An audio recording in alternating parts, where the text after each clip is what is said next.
এই যে এখানে রয়েছে মুসুর ডাল, আর এখানে রয়েছে ভিন্ডি আলু টমেটো পেঁয়াজ দিয়ে একটা শুকনো সবজি, আর এখানে রয়েছে পটল ভাজা।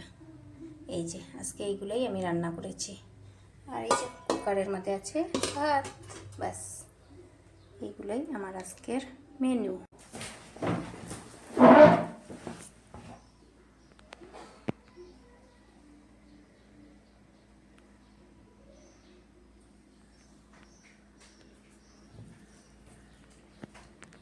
একদম স্যাম্পল রান্না করেছি, কেননা মাছটা কিছু আসেও নি আর ছিলও না কিছু এমন।